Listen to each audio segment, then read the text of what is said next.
The smell of pine air freshener had been hanging in my truck since I bought it at a Flying J outside of Amarillo, and somewhere on the Oklahoma border it started to feel less like fresh air and more like a reminder that I'd been driving for too long.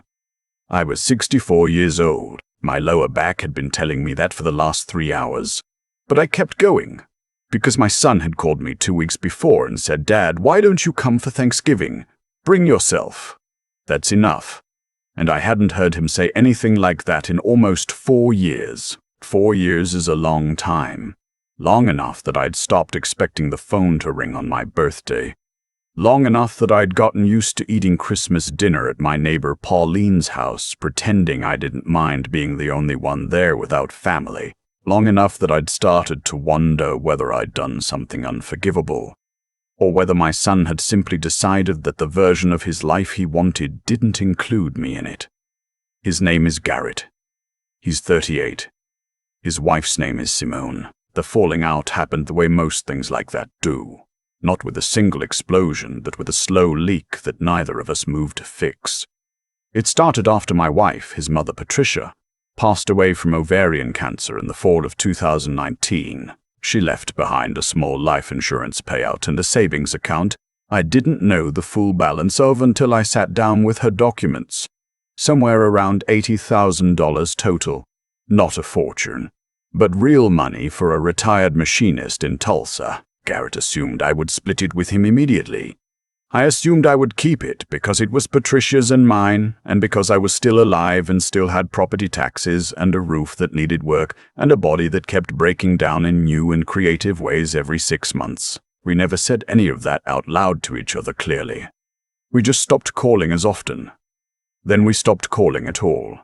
So when he called 2 weeks before Thanksgiving and said to come, I believed him. I told myself I was going to let it all go. I went to Dillard's and bought him a Carhartt jacket because I remembered he always complained about being cold in the garage. I got Simone a Williams-Sonoma gift card because I didn't know her well enough to buy her anything personal. And that felt safer. I loaded up my '09 F-150, told my neighbor Pauline where I was going, and headed east toward Nashville. The drive was 9 hours on a good day. I left at 5 in the morning because I wanted to arrive before dark. I had the address saved in my phone, a house in a suburb called Brentwood, the kind of neighborhood where the lawns are cut on a schedule and the mailboxes all match. Garrett had moved there 2 years ago. I'd never seen the place. I pulled off the highway around 2:30 in the afternoon and started winding through the streets. Big houses, 2-car garages, Reeves already on the doors even though Thanksgiving was still 2 days away. I found his street and drove slowly, checking numbers. I almost missed it because I was looking for Garrett's old blue Subaru. Instead, there was a black Audi in the driveway and a Lexus SUV behind it. And I sat there for a moment recalibrating, reminding myself that people change cars. That 4 years is enough time for lives to look completely different. I parked along the curb, grabbed the shopping bag with their gifts, and walked up the front path. I rang the doorbell. A nice doorbell, the kind that plays a little melody. Nobody came. I waited. Rang it again. Still nothing. I knocked. 3 times, firmly the way you do when you want to be heard. The house was quiet. Not the quiet of people moving around inside and not answering. The quiet of an empty building. No television. No voices. No footsteps. Nothing. I checked my phone. No missed calls. I'd told Garrett my approximate arrival time in a text that morning and he'd sent back a thumbs up. I tried calling him. It rang 4 times and went to voicemail. His voice on the recording sounded younger than I remembered. I stood there on the porch for a moment, not sure what to do. I told myself there was a simple explanation. They'd made a quick grocery run. They were picking someone up from the airport. Simone had a hair appointment. Any number of ordinary things. I sat down on the front steps and decided to wait. I'd been there maybe 10 minutes when I heard someone calling from the left side of the yard. A man, moving fast. Hey, sir, excuse me. I stood up and turned around. He was coming from the house next door, half jogging, one hand raised like he was trying to flag down a car. He was maybe 55, heavy-set, wearing a Tennessee Titans hoodie and a look on his face I can only describe as urgent. "You family?" he asked, when he got close enough that he didn't have to shout. "I'm his father," I said. "I drove up from Tulsa. We had plans for Thanksgiving." He stopped about 6 feet from me. He looked at the house, then back at me, and something moved across his face that I didn't understand yet. "My name's Denny," he said. "I live right next door. I've been watching this place for a while now. I've been trying to figure out whether to call somebody." "Call somebody about what?" I said. He took a breath. "Come away from the door first," he said. "Come over here." I followed him to the edge of the yard, near the property line where a row of ornamental bushes separated his lawn from my son's. Denny kept his voice low, even though there was no one to hear us. "Your son and his wife left yesterday morning," he said. "Early. Both cars were still here, so I figured they got a ride somewhere. But the reason I came over just now, the reason I called out to you is that last week I saw something I can't stop thinking about." He paused. He wasn't dramatic about it. He looked like a man who was choosing his words carefully because he knew how they were going to land. "I have a clear view of their kitchen from my upstairs bathroom window," he said. "I wasn't trying to look. I was just up there, and I happened to see your daughter-in-law was at the kitchen counter, and she had a bottle, one of those dark glass bottles, like a medicine bottle, and she was pouring something into a wine carafe. And then she looked at it, and she poured some into a separate pitcher too, like juice or something. And then she put the bottle in the back of the cabinet under the sink, behind the cleaning products." I looked at him. "Why would you hide something you were putting into drinks behind the cleaning products?" I said. "That's what I've been asking myself for 6 days," he said. I felt something shift inside my chest.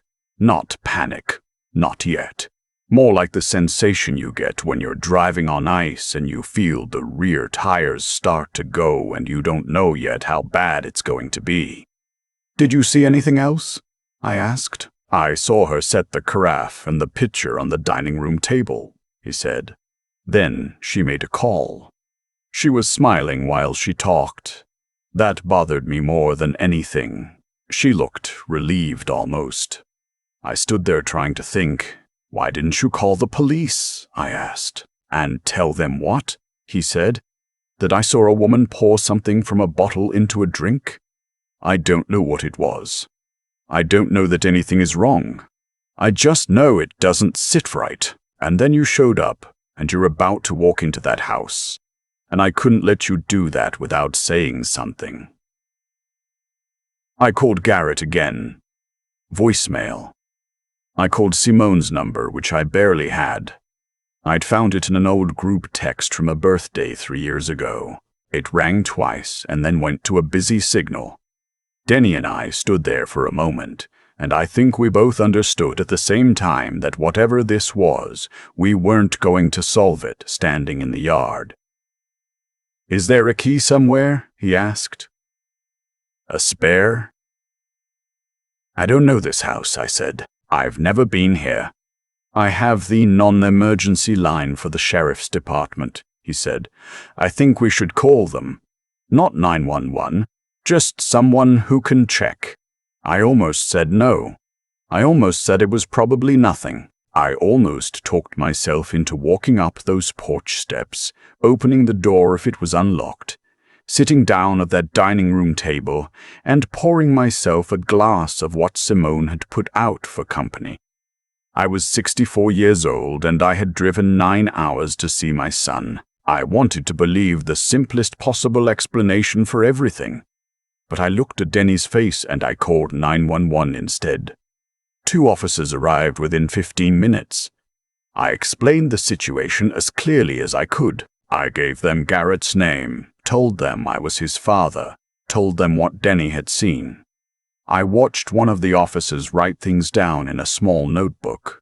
The other walked around the perimeter of the house, looking in windows. They found an unlocked window in the back. They went in. I stood with Denny on the front lawn for what felt like a very long time. One of the officers came back out. His expression was careful. He asked me to step away from the house. "There are drinks set out on the dining room table," he said. "A carafe of red wine and a pitcher of what looks like apple cider. We're not going to touch them. We're going to get somebody from the health department out here, and we're going to have those tested." "What do you think it is?" I asked. He looked at me steadily. "Sir, we're going to get them tested before anyone draws any conclusions." They came back the following afternoon with the results. The carafe and the pitcher both tested positive for ethylene glycol, antifreeze. It's colorless. It's nearly odorless. It tastes slightly sweet, which means in wine or cider you'd barely notice it. It causes kidney failure. It can take a day or two, sometimes longer, for the symptoms to become serious. By then it's often too late. The amount in both containers was enough to be dangerous to a person of my age and size. I sat in the parking lot of the Hampton Inn where I'd checked myself in, and I stared at the steering wheel for a long time. I thought about the thumbs up my son had sent to my text that morning. I thought about the Carhartt jacket and the shopping bag on my back seat.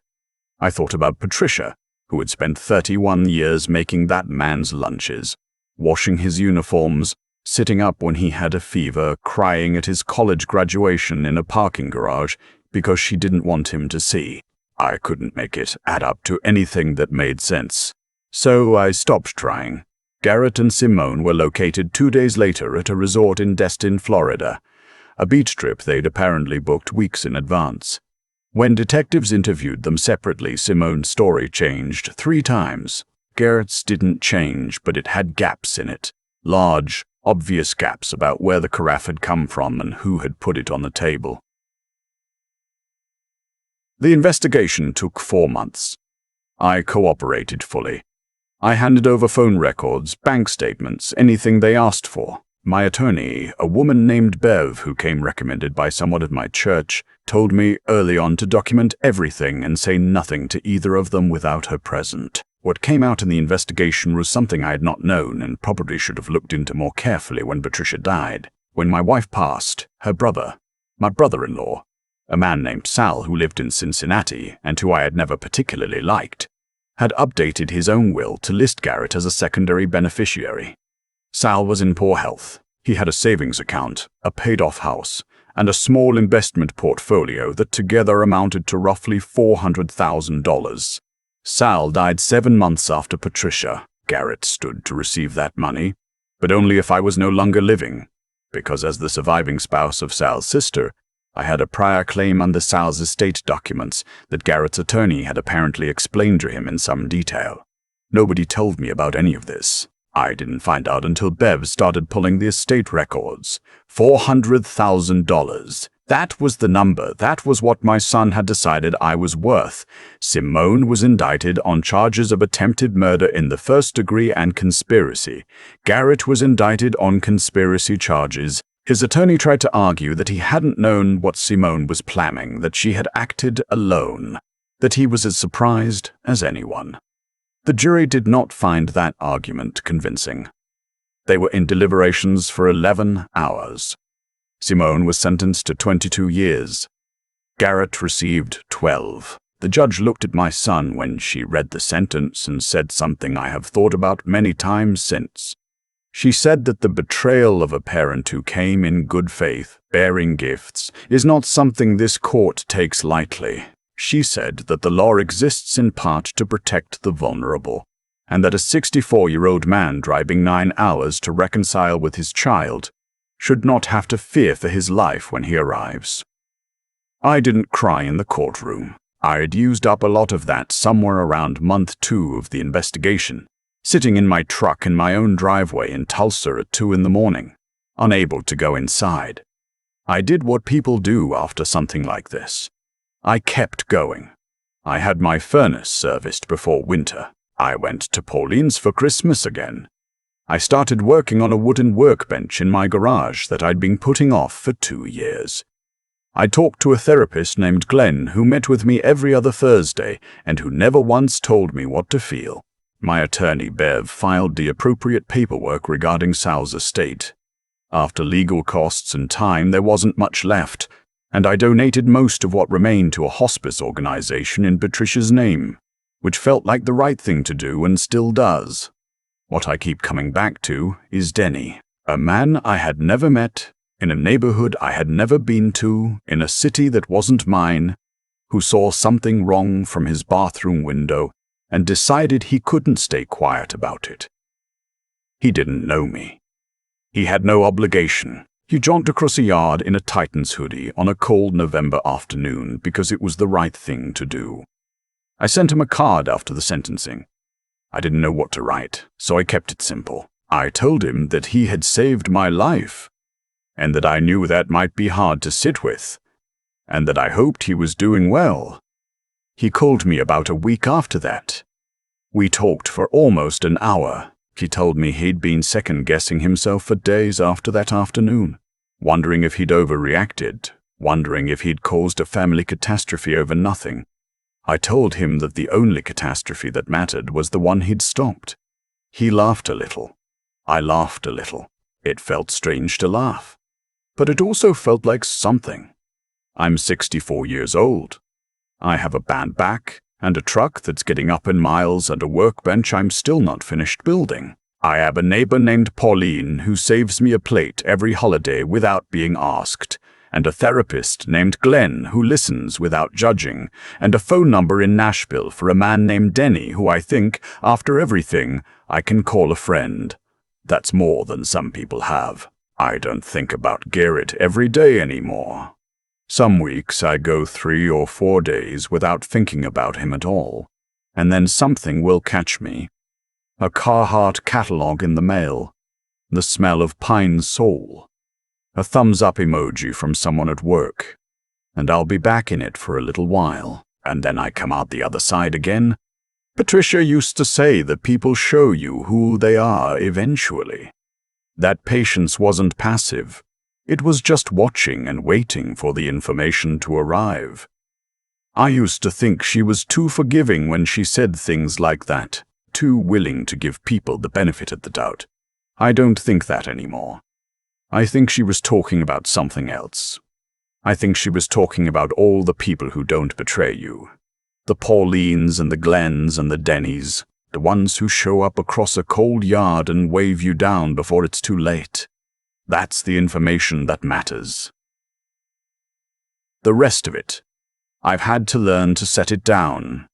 I'm still learning, but I'm here and I'm learning, and most days that feels like enough. People ask me sometimes, not often but sometimes, whether I'm bitter. And I have to sit with that word for a second before I answer, because it's not as simple as yes or no. What I've come to understand is that the choices Garrett and Simone made didn't happen in a vacuum. They were the end of a long road that started with small decisions. The decision not to have an honest conversation about money after Patricia died.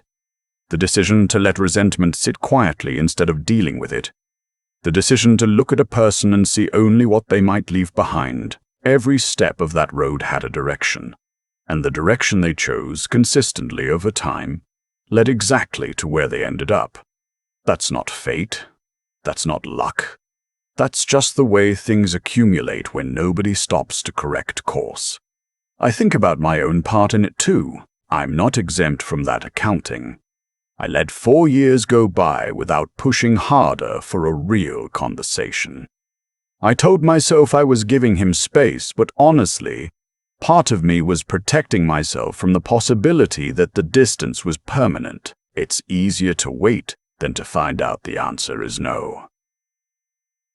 That passivity cost me in ways I'm still sorting through. What Denny did, jogging across that yard in the cold, flagging me down when he had no obligation to get involved in anyone else's business. That was a small act of moral courage that most people talk themselves out of. He second-guessed himself for days afterward. He told me that. He kept thinking maybe he'd overreacted. Maybe he'd read it wrong. Maybe it would turn out to be nothing, and he'd have caused a disaster for no reason. But he didn't talk himself out of it. He saw something wrong, and he said something. That's harder than it sounds. Most people choose the easier thing, which is to look away and tell themselves it's not their problem. I've tried to carry that forward in my own small ways. Paying attention. Saying something when something needs to be said. Not looking away from the uncomfortable thing because it's inconvenient. The resilience part, and I don't love that word, it gets overused. But the resilience part is just getting up the next morning. Finishing the workbench. Answering when Pauline knocks. Calling Glenn on the Thursdays we have scheduled. None of that is dramatic. None of it makes a good story. It's just the work of continuing, which is the only real response available to any of us when things fall apart. What I know now at 64, after everything, the people who show up matter more than the people who don't. Denny is more family to me today than Garrett ever became. That's a hard sentence to write. But it's true, and I'd rather have a hard true thing than a comfortable false one. The world tends to sort itself out eventually. Not always on the timeline we'd like. Not always in the way we expected. But people who build their lives on taking from others, on calculating what someone is worth and acting accordingly, they pay for that, not in some abstract future sense, in the actual texture of their daily lives, in the relationships they can't hold, in the person they become, in the process of becoming that person. And people like Denny, ordinary people who just do the right thing when it counts. They carry something with them that can't be faked or bought or inherited. A kind of wholeness. I'm still working toward that myself. But I know what it looks like now. I've seen it up close. That's more than I had before.